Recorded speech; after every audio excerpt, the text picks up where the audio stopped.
Students, in this video lesson, we will discuss about the D and F block elements. The D block is located between S and P block and it contains the elements of the group 3 to group 12. These elements are also known as transition elements except zinc, cadmium and mercury.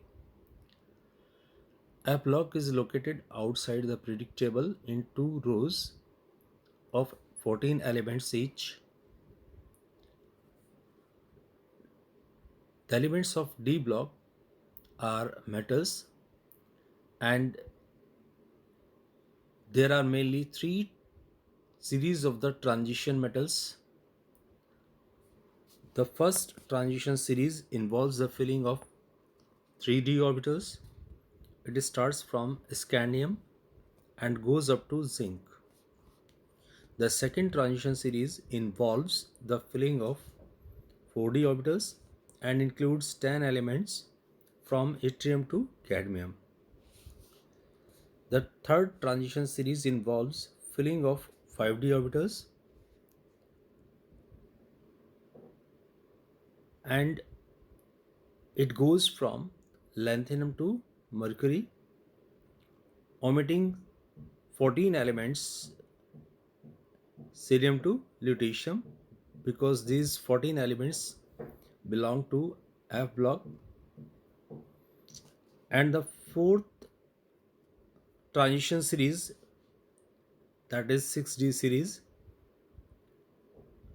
it begins with actinium and is still incomplete. So in our discussion we will include only 3d, 4d and 5d series.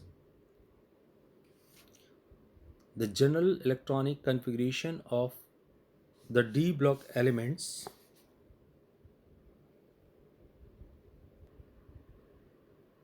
is n-1 D 1 to 10 ns 1 to 2.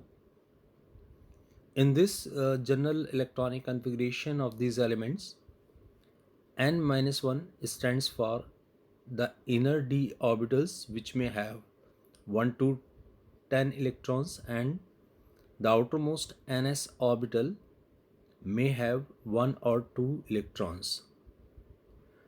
However, this generalization has several exceptions because of very little energy difference between n-1d and ns orbitals. D block elements are called the transition elements because their atoms or simple ions contain partially filled d orbitals. Zinc, cadmium and mercury, these three elements are not regarded as transition elements because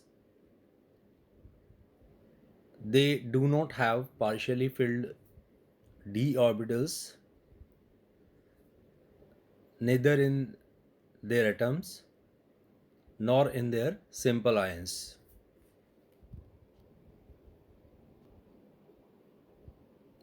All transition elements are metallic in nature and nearly all of them have simple HCP, CCP or BCC lattices. Zinc, cadmium, mercury and manganese are exceptions as they do not have typical metallic structures. Transition elements exhibit typical metallic properties such as luster, high tensile strength, ductility, malleability, and high thermal and electrical conductivity. The melting and boiling points of transition elements are generally very high. This is due to a strong metallic bond and the presence of half-filled d orbitals in them. The strength of interatomic bonds in transition elements is roughly related to the number of half-filled d orbitals. In any transition series, in the beginning, the number of half-filled d orbitals increases till the middle of the period or the series, causing increase in strength of interparticle bonds. But thereafter, the pairing of electrons in d orbitals occurs and the number of half-filled orbitals decrease, which also causes decrease in melting points. So in moving along left to right in any transition series, the melting point of these metals first increases to maximum and then decreases regularly towards the end of the period. And in any row, the melting points of these metals rise to a maximum at D5, as you see in this graph. That maximum melting point is achieved in any transition series at D5 configuration except Mn and technetium.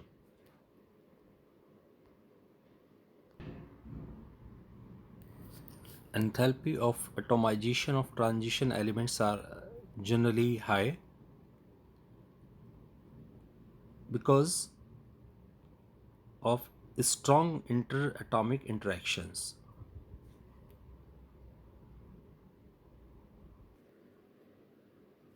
In the first transition series from scandium to zinc, the enthalpy of atomization of zinc is the lowest because zinc has completely filled 3d orbitals.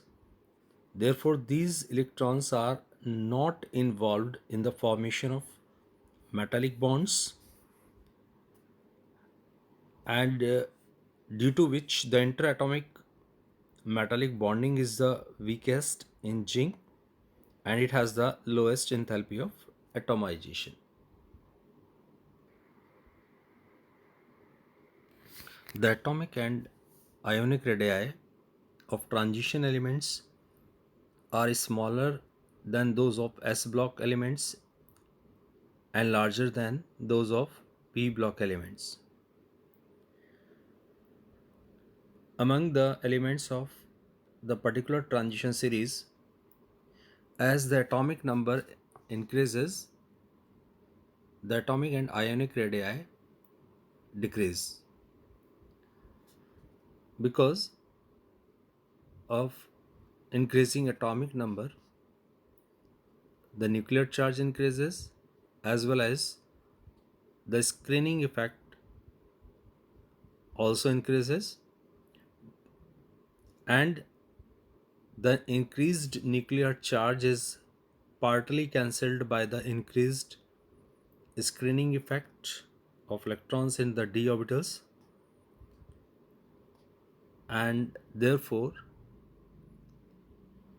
the outermost electrons are strongly attracted by the nucleus and the atomic and ionic sizes decrease.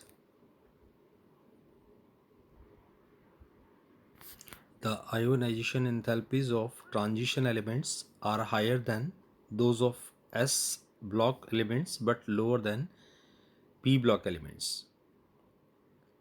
In a particular transition series, ionization enthalpy increases gradually as we move from left to right.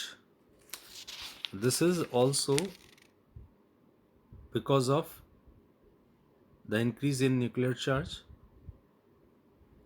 as we go left to right on a transition series,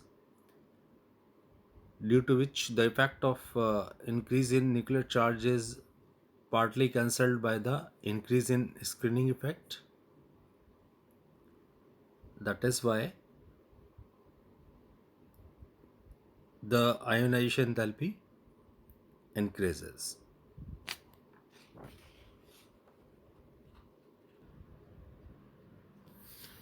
5D transition elements possess higher ionization enthalpies than 3D and 4D transition elements. This is due to the greater effective nuclear charge in these elements because of the ineffective shielding of the nucleus by 4f electrons, which is also called lanthanide contraction.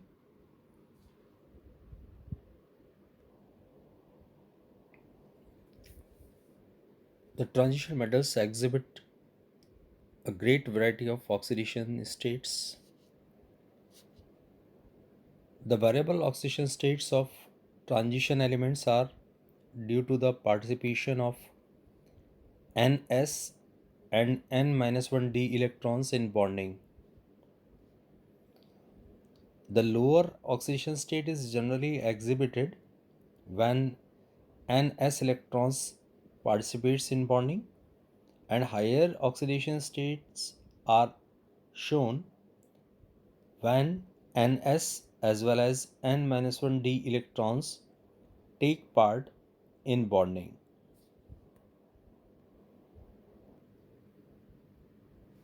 The elements which exhibit the maximum number of oxidation states occur either in or near the middle of the series. For example, in the first transition series, manganese exhibits maximum number of oxidation states, that is from +2 to +7. The highest oxidation state shown by any transition metal is +8, and it is generally exhibited by ruthenium and osmium.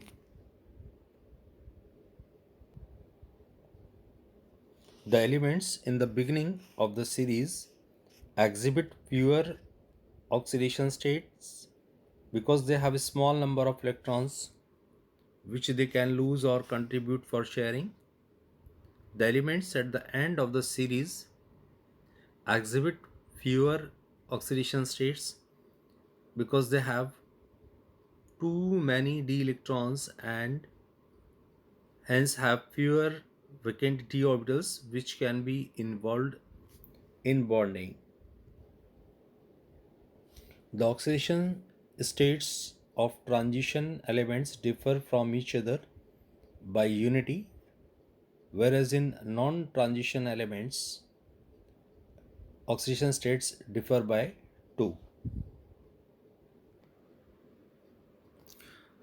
Some transition metals also show oxidation state of 0 in their compounds, in which these compounds have ligands capable of pi acceptor characters. For example, nickel carbonyl, iron carbonyl. In these compounds complexes, the oxidation state of nickel and iron is 0.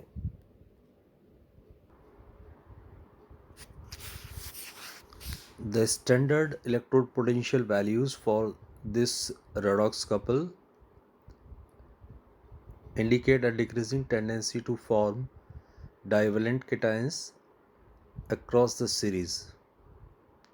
This general trend towards less negative E naught values is related to the increase in the sum of the first and second ionization enthalpies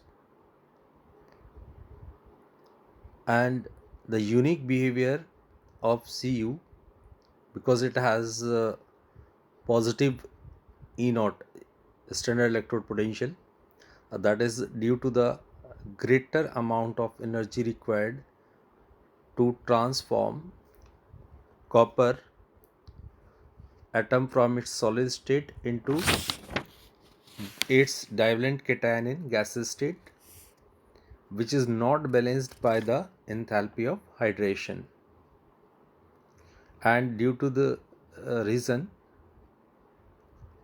it has positive E naught value and it does not liberate hydrogen from acids. Only oxidizing acids such as nitric acid and hot concentrated sulfuric acid react with copper, and in these reactions acid gets reduced. For this redox couple, the value of uh, this redox couple will be high or low. It depends upon the ease of formation of trivalentine from its divalentine. For example, in case of scandium, when trivalentine is formed, then it acquires a noble gas configuration which is stable. So the value of this redox couple in case of scandium, it is low. In case of zinc, we can see that the electronic configuration of divalentine of zinc is stable, so it will be very difficult to remove one more electron from zinc to form its trivalentine. That is why its value for this redox couple will be very high. And again, in the next example, we see that Mn2 positive, that is formation of divalent ion of Mn, as it requires half-filled d orbital. Then again, if we want to form its trivalentine, then one electron is to be removed, which will be very difficult.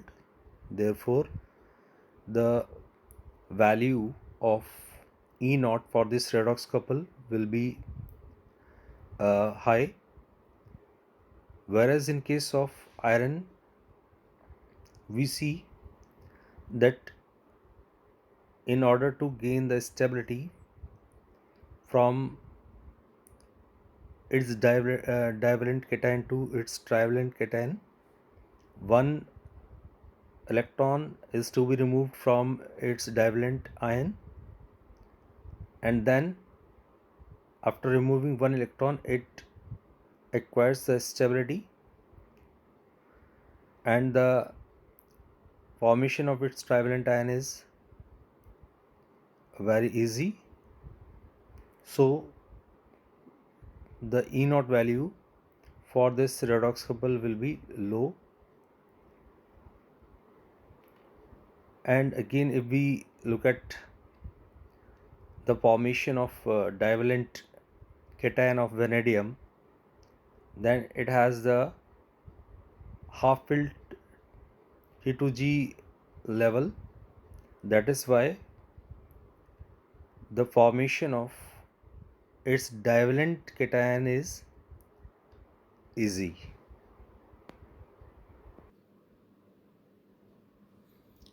The highest oxidation states of the transition metals are found in their compounds with fluorine and oxygen.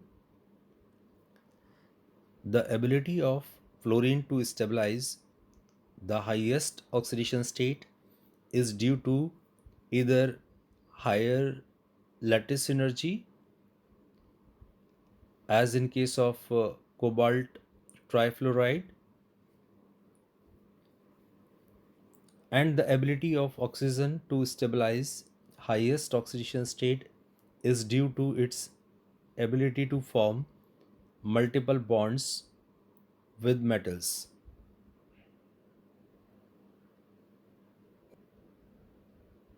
That is why manganese shows its highest oxidation state of +7 with oxygen in its compound Mn2O7,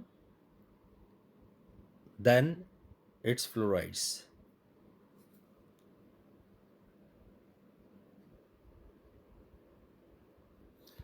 Transition metals differ widely in their chemical reactivity.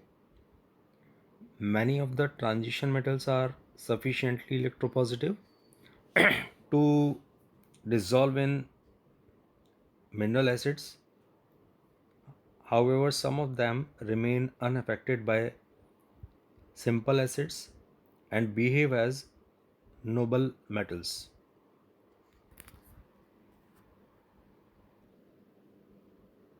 From the table, we can see that the large positive E naught values for the redox couples of Mn and cobalt for their trivalent cation to divalent cation, as it is large positive. So these trivalent ions of these metals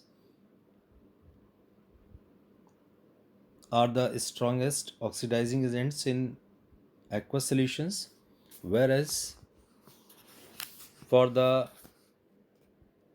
redox couples of titanium, vanadium, and chromium, the value of standard electrode potential is negative, and they act as strong reducing agents and will liberate hydrogen from dilute acids, as you see in the given example.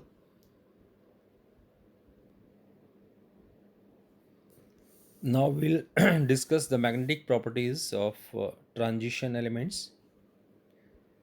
Most of the transition metal ions are paramagnetic in nature, and this nature arises due to the chance of unpaired electrons. Paramagnetic substances are the substances which are weakly attracted by a magnetic field, and if we have to calculate the magnetic moment for such ions, then by using uh, the given formula, which is on the screen you see, mu. This mu is used for magnetic moment, which is spin only, and small n is the number of unpaired electrons. For example, if we have to calculate the magnetic moment of a divalent ion having atomic number 25, then first we have to write its electronic configuration in order to find out the unpaired electrons. Then we'll see that it has d5 configuration, and it has 5 unpaired electrons. When we put the value of n in this formula by putting n is equal to 5, then the magnetic moment of this divalent ion comes 5.92 bm. Bm means Bohr magneton. This Bohr magneton is the unit of magnetic moment. Most of the transition metal ions are generally colored because they have partially filled d orbitals, due to which dd transition takes place. Means uh, in the transition elements which have partly filled d orbitals, the transition of electron can take place from one of the lower d orbitals to some higher d orbital within the same subshell. The energy required for this transition falls in the visible region. So when white light falls on these complexes, they absorb a particular color from the radiation for the promotion of electron, and the remaining colors are emitted. The color of the complex is due to this emitted radiation. But the transition metal ions in which d orbitals are either fully filled or empty, those metal ions are colorless. As you can see from the table,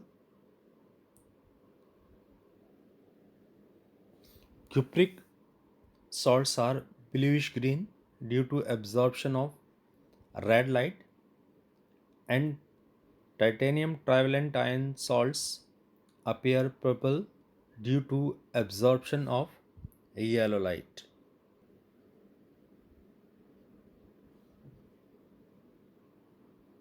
Scandium trivalent ion is colorless because it has empty d orbital, and zinc divalent ion is colorless because it has fully filled d orbital. Transition metals have a tendency to form large number of complexes due to their small size and high charge density of the ions, and presence of vacant orbitals of appropriate energy which can accept lone pairs of electrons donated by the ligands. Many transition metals and their compounds act as catalysts because of their variable valencies. Transition metals sometimes form unstable intermediate compounds and provide a new path with lower activation energy for the reaction.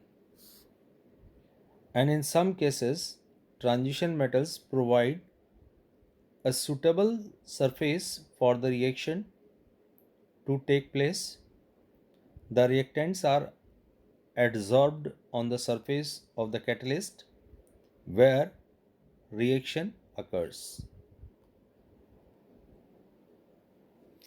The transition elements are capable of entrapping smaller atoms of other elements such as hydrogen, carbon, or nitrogen in the interstitial sites in their crystal lattices. These trapped atoms get bonded to the atoms of transition elements, and the main physical and chemical characteristics of interstitial compounds are, that is, the melting points of these compounds are higher than those of the pure metals, and these compounds are very hard. Even some borides are almost as hard as diamond. Also, they retain metallic conductivity. They are chemically much less reactive than the pure metals. They are almost inert. The D block elements have almost similar atomic sizes. Therefore, these elements can mutually substitute their positions in their crystal lattices,